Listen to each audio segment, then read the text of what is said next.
All righty. Go get it, nation. It is Tuesday. It is 3 o'clock Eastern time. And by now, you all ought to know that means only one thing. It means it is time for a no holds barred, no safety net conversation with yet another entrepreneurial superhero that we like to bring on to the show. You are sitting ringside here. And today, let me tell you something. You are in luck, okay? Because I often get asked, whether it's in a coaching session or if it's in a Q&A or a Zoom call or whatever it is, I get asked all the time, I don't know what to say. I don't know what to put in an email. I don't know what to post. I don't know how to approach a prospect. I don't know what my message is. So like I said, you're in luck because not only do we have the answer to your question, we brought in a specialist. We brought in a fixer. We brought in the message fixer. My friend, Go Get It Nation, say hello and give him a big old bear hug, Mr. Ashley Bright. Hello there, everyone. How are you doing? Hey, Corey. Thank you for the opportunity to chat.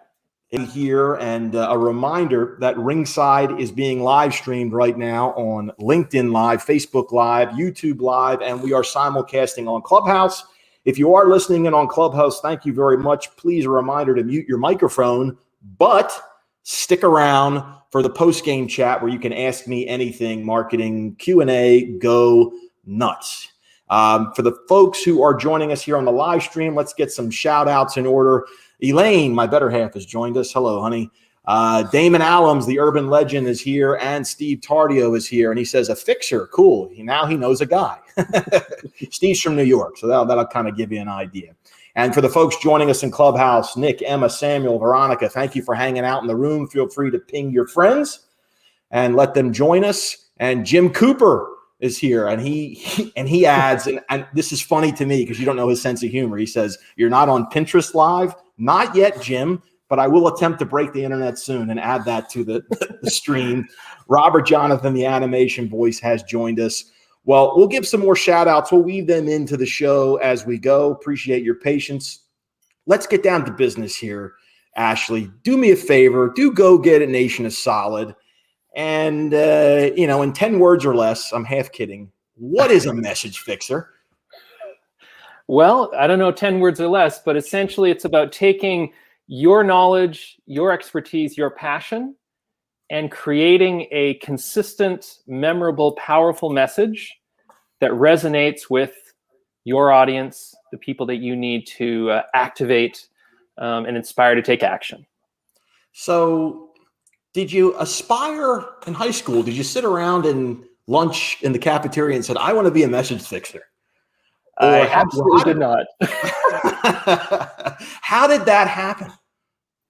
Well, I think like a lot of entrepreneurs, it was sort of organic. I spent 18 years working in advertising and the design space. And along that journey, I got very good at presenting and communicating. And what I noticed is a lot of really smart, talented subject matter experts I was working with all the time couldn't do that.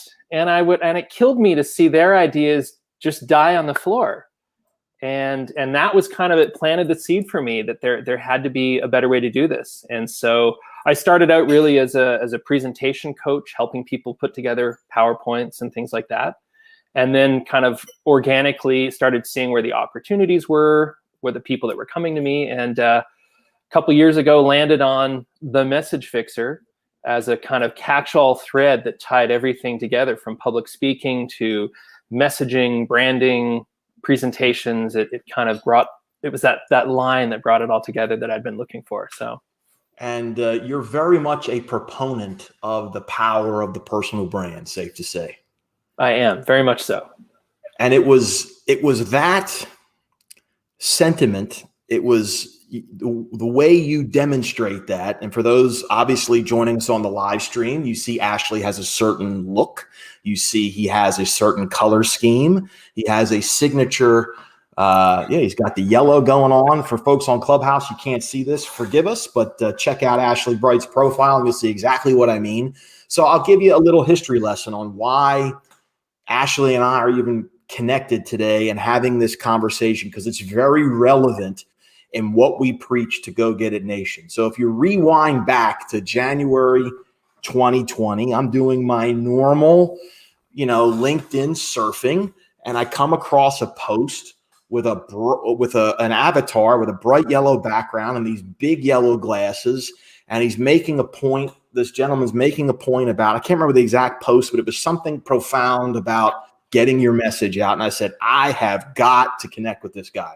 Sent a nice little note connection request and hoped for the best. And boy, did I ever get the best, because he did something. He was the very first person of all the people I'm connected to on LinkedIn. He was the very first person to do this cool little marketing hack with me that I try to teach all of you to do now. This man is the reason why I say this. In my inbox, couldn't have been more than 20 minutes later after I hit that little thumbs up button, was a custom 1.5 minute long video from you, Ashley. And you actually, introduced yourself, and you asked me a question, and you said, get back to me. Where did you get that idea? Like, did someone do that with you, or you just thought, my God, the technology's right there. What am I not doing? Let's go. Well, I'd like to say it was entirely my idea, but that would be a lie. I worked with a good friend of mine who's a coach a number of years ago, and he and I were talking about how could we make the introductions more personal. And we hit obviously on video. And the truth is, I was actually, I was recording the videos and then sending people links. And he kind of, virtually slapped me in the face and said, no, I want you to hit the video button and go live, one shot, make it happen. And that was what I started doing. And not only did I get more comfortable doing that, but the response, as you experienced, was much more immediate and positive, and people were kind of taken aback. And it's literally one of the functions in LinkedIn Messenger, and that's what I use every day now. And it's so simple. I can literally I can do 3 or 4 as I'm walking the dog, and it doesn't make it any less personal, but it's just convenient, and besides sort of typing and that kind of thing. So interesting how you said while you're walking the dog. Mm-hmm. Let me pose you another question, because the pushback that I get from some folks in Go Get It Nation is, well, I got to make sure the lighting is right. I got to make sure what's in the background is right. I got to practice. I got to make sure it's, perfectly articulated and enunciated. I remember your video to me, you were in a parking lot somewhere. There was like a busy roadway. You're in a shopping center, and I didn't care. I thought it was cool, man. It's like you're out and about, and you're giving. What do you say to that entrepreneur that wants to try to make that video message too perfect? Well, I like this saying, which is, progress, not perfect. That it's always about moving forward. And I think, however you want to frame someone's resistance to doing it, I think there is this fear of change, this fear of looking silly or making a mistake. But nowadays, more than ever, I think people want to see that authentic voice. They want to, I think that we've seen over the last year, people working virtually. There's sort of something about seeing someone's environment. It makes it more human. It makes it more authentic. And so I always err on the side of authentic and personal, and immediacy. Because if I wait till I'm going to get home and put on my lighting and get the right shirt on and get my glasses right, I'm going to lose that authenticity. I may forget to return the message. Whereas, if I can do it in the first 5 minutes, and I'm conscious if I'm in a really noisy environment or I'm eating dinner, I don't do it, but as best as I can, it's very kind of immediate. And I will go and look at the person's profile. Maybe it's someone I've reached out to, and I want to make sure I'm referencing something they're doing, a recent post or just generally what their career is. It's not just sort of these blind, generic, hey, join my network, right? Which I get every day and I don't respond to. So I'm sure. There's 3 key words that I kept hearing you say in that response that I want to highlight for everyone at Go Get It Nation to understand when it comes to networking, growing your footprint. You said authentic or authenticity. You said personal, and you said immediate. Mm-hmm. Like, those are the things you Go Get It Nation. Those are the things you need to be concentrating on. Get it done authentically, and get it done now. Just get it done. Being the key. Exactly. Stop thinking about it. Now, real quick, there's a question from Jim Cooper, and he says, is that just LinkedIn Premium? It's LinkedIn Mobile. Correct. Only. You can only record and send out the LinkedIn video message using your mobile phone. You can play them on your desktop. You just can't send them out on your desktop. And real quick, I just want to also welcome some more people who have joined the show. We have David Inahosa, Jake Wright, John Grimes, Achimi Mali. I hope I pronounced that right. And if I didn't, my apologies. John McBride. I said Jim Cooper. Sir Hamilton Newton is here, and Manny Alonso. And I also thank everyone who is joining us in the clubhouse room. Just a reminder to please mute your microphone until afterwards. We'll have the town hall style Q&A, ask me anything, as soon as Ashley and I are done. So back to so we talked about video messaging. We talking about embracing a personal brand. Take me from Ashley working in the design shop for 18 years to Ashley with the yellow glasses and the cool logo and the step and repeat banner. How did that evolve? Sure. So, I mean, coming from a design background, there was always an aesthetic quality to everything I was doing. I've always had this color scheme. I do remember, though, in terms of personal brand, in those very early days, thinking about what am I going to call myself or my company. And, having that moment of realization that really when it came to being a coach, which is really what I am, I may have other people I work with as part of my team, but I'm the front man, if you will, that, it was really about building my brand and building value in me. In terms of my name. And so the first iteration of it was Ashley Bright Presents. Oh, and right, sure. I still remember that sort of a little bit of internal anxiety I felt at sort of having like an ego to port, like I'm calling it my name. Like there was just something very strange about that I had to kind of learn to embrace. And it was interesting because when I think about Ashley Bright Presents, I was thinking of it very much in terms of like old theater companies where the idea was that they were kind of like producing this event. A sponsor. And then other people were going up on stage. And so there was sort of, I think, both a truth in what that was, because I was helping people get up on stage. But I think there was also a little bit of me feeling comfortable with being in the background a little bit. So, but then, I did that for a number of years. And then, like I said, probably 2 years ago, maybe a little bit more, I was working with a good friend of mine who's a coach, and I was sort of lamenting that I couldn't find a thread that really tied all the things that I did together. And I remember on that call, he said something to me to the effect of, I want you to be the message fixer that comes in and saves the day. And kind of like both of us, this little light went on above our head and we went, that's it. And I remember from that call, I got off the call. It was probably like 7 p.m. And I immediately I didn't even try to overthink it because I knew as a designer, I was going to overthink it. And so I went out and I went on to, I don't know, custom ink or something like that. And I started I grabbed a bunch of clip art and I put this little shirt together that had the message fixer and bing, bang, boom. And it cost me $40 because it was a one-off, but I just did it and I immediately went out and got the URL and in a matter of about 10 hours, because I knew if I overthought it, I wasn't going to do it or I'd find some reason not to. And I think rewind, say that exact sentence again. If you overthought it, please, there's a lesson here. Go ahead. If I overthought it, I knew that I was going to put barriers in the way of getting it done. It either, what's the URL going to look like? Are there spaces? What's this, just, we do this. And whether we want to call it, I want to make it perfect, or it's fear of doing something new, however you want to frame it for yourself, it's getting in the way of getting anything done. Paralysis by analysis. Yep. And I think just to close that thought, I mean, the finishing touch on that was I had the logo, I had the URL, I had the basic idea for what I was doing. And probably a week after that phone call, I ordered a personalized license plate for my car that said the message fixer, because I felt like now I'm committed. There's no going back.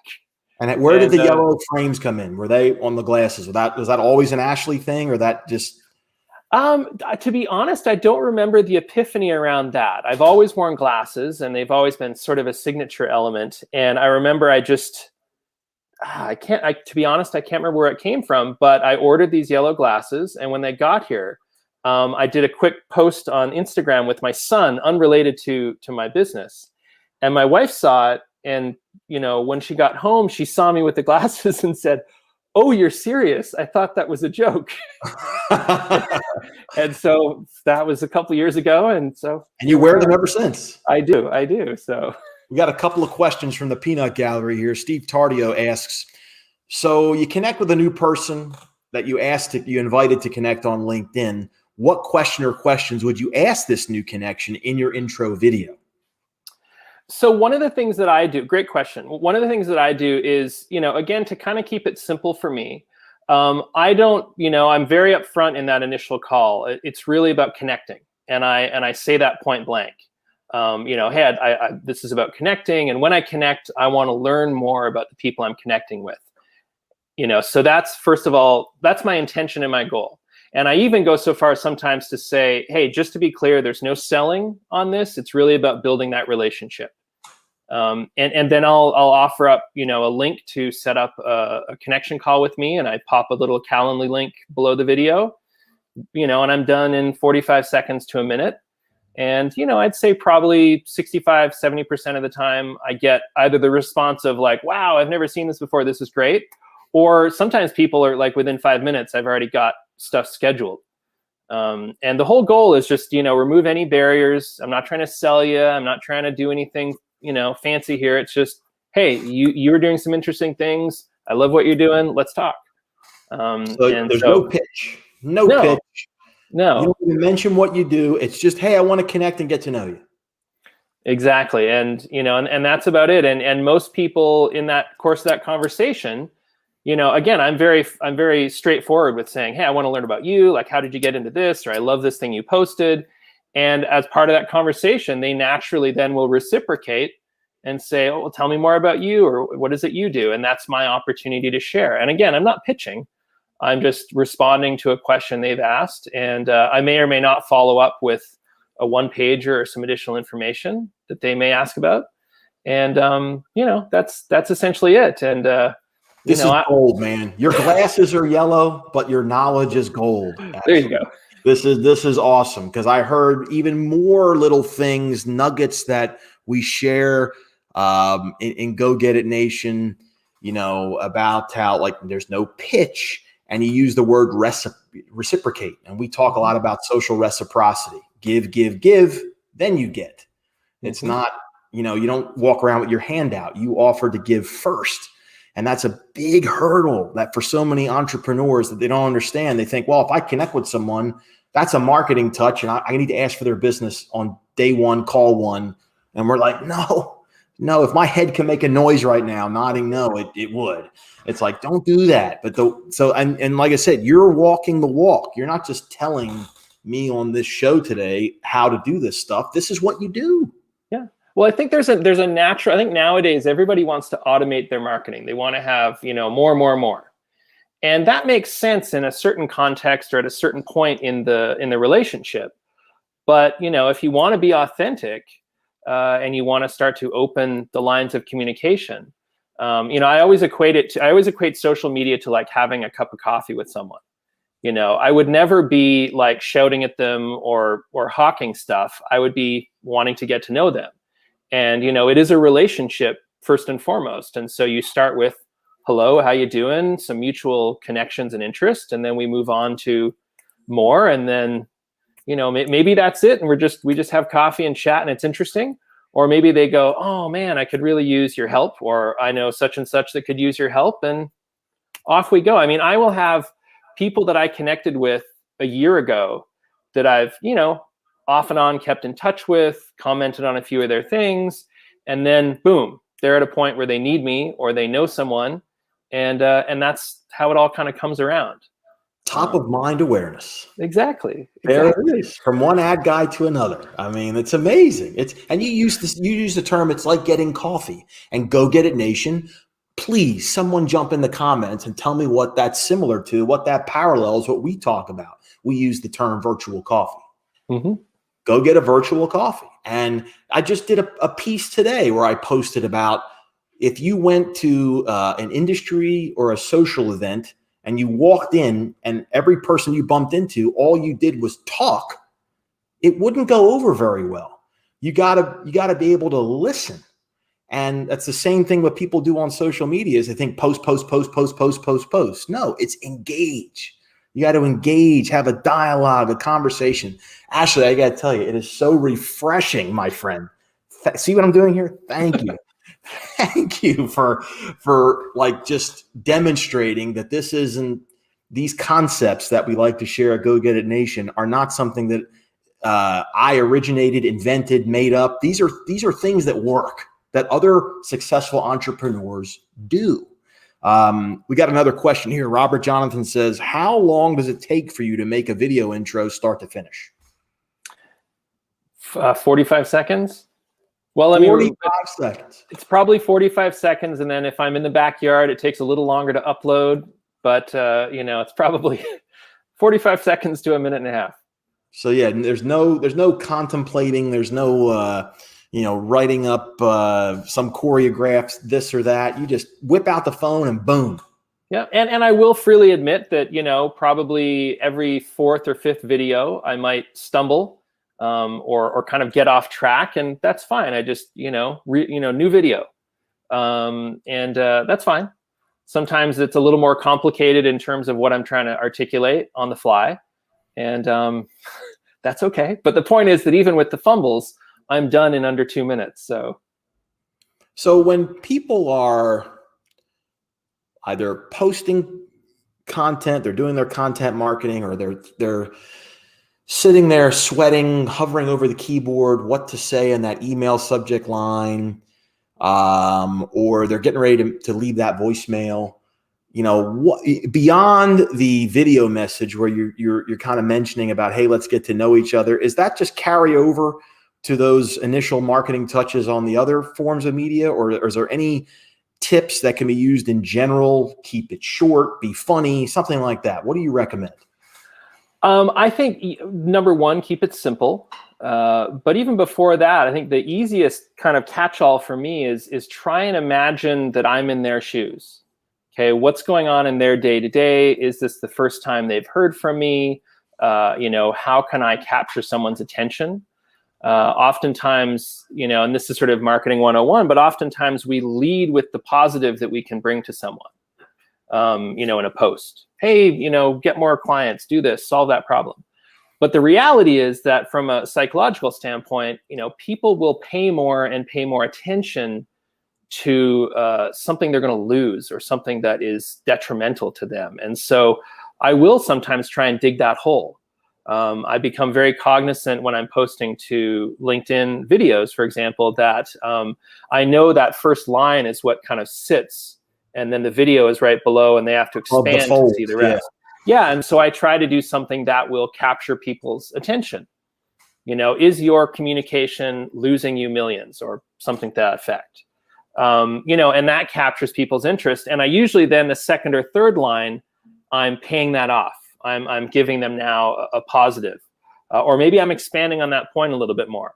But it's interesting. I think people get really fixated on the creation of video as a challenge. I will often, the videos come to me pretty quickly. I usually keep a running list of topics, people that someone's posted something. I see some other people's comments on another video related, and I just kind of have this running list. And then every few weeks, I'll record some videos. Sometimes they're outside, sometimes they're with a backdrop. But those are the ones where it's a little bit more thoughtful in terms of what I'm going to say. And then the other harder piece of it, I find for me, is then what am I going to write that kind of is paying that off? Because there's a parallel, obviously, between what I'm recording and what I'm writing. But I'm being a little bit more thoughtful in how I'm saying it, because I'm trying to capture someone's interest and move them forward. And it's not always sell. It's give, solve a problem. And when you're writing, you don't have the benefit of tone of voice or gestures or facial expressions to communicate what you're saying. So you got to get it right when you're typing. True. And so one hack that I'll share, because again, that analysis paralysis, if I am going to sit down and type, I will overthink it. And so I often will use, a voice translation app where I literally will just hit record and start speaking. And I'm thinking, okay, headline, and I might say 2 or 3, and they're kind of bumpy, and then that third one's right, and then I literally just have this almost rambling list of things, and then I go back to my desk. It's using Google Docs, so it's all connected, and then I go back to my desk and I sit down and start stripping out the things that aren't working, and within 10 minutes I've got a fairly succinct overview or outline for a post. So you basically reverse engineer your stuff. Yeah, I learned a long time ago that it's much easier for me to just speak than it is for me to try and sit down and write it all out. I overthink it. That's a cool hack. I mean, and so I would imagine you're sharing these little nuggets when you're working one-on-one with people, but you're also, don't you advise entire staffs or companies too? Yep. Yeah. I mean, I find with my clients, it'll start with sort of one-on-one coaching. A business leader, entrepreneur, someone will come in for a specific need they have, a big presentation or whatever it is. But then that usually will translate into, hey, this has been so valuable. Can you help my sales team? Or can you come in and do a workshop? And so that's where we'll get into storytelling workshops, brand messaging. Sometimes it's around stage presence and dealing with anxiety. A lot of times people just don't really understand the psychology of how people make decisions. And so a lot of what I do is that balance of, hey, here's the science behind it. Here's what's really going on. And then here's how some techniques or skills to utilize. Exactly. So if anyone out there in Go Get It Nation land wanted to bump into you, what's the easiest way for that to happen? For them to send a really nice video intro of themselves to you? Well, there you go. If we're doing that, then it's LinkedIn, and just look for me, Ashley Bright. My personal profile is up there, and you can find me and tons of content, and we'll get the ball rolling, if you will. Just send me a little video. Website is themessagefixer.com, where you can see a little bit more. But LinkedIn profile is a great place. And then, and if you want, you can find me on YouTube as well. There's a ton of video content. Pretty much anything I post to LinkedIn ends up on YouTube. So there's sort of more of a catalog of different things there. So. Well, I can tell you, if Go Get It Nation, if you do decide, and you should, and that's in order, you should reach out and connect with Ashley, because you can learn just so much you can learn by osmosis, just kind of being in his orbit. I learn from him because I follow him, and we interact on each other's posts, which is a privilege and a blessing, and I appreciate that.